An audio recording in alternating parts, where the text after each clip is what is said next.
Are getting their first look at their choices in the upcoming presidential primary. Sample ballots have been sent out as the state gears up for the voting on January 31st.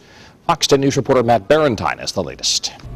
Florida voters will be receiving a sneak peek in the mail this week.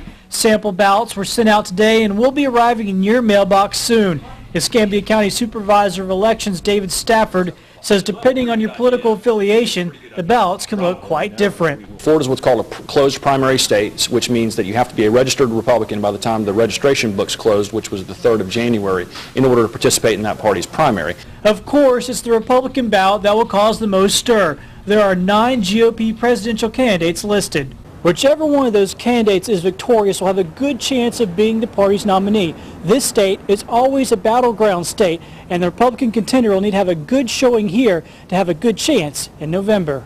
Election day for Escambia voters is the 31st, but many will take advantage of 2 other options: absentee ballots and early voting, which begins this Saturday. It's interesting now in Florida you're starting to hear the election day being the last day to vote because many voters in the state of Florida and here in Escambia County take advantage of absentee voting, which can start for military voters as many as 45 days away from election day, and for civilian voters 35 days away from election day.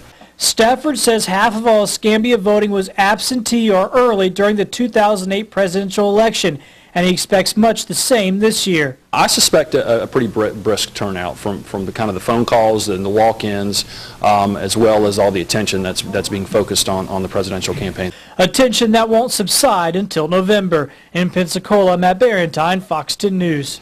And early voting in Florida for the primary election kicks off Saturday morning. 4 sites, including the Supervisor of Elections main office on Palafox Place, will be open for early voting this Saturday and Sunday from 10 a.m. to 4 p.m. If you'd like more information on the early voting in Florida, head to our website, fox10tv.com, and click on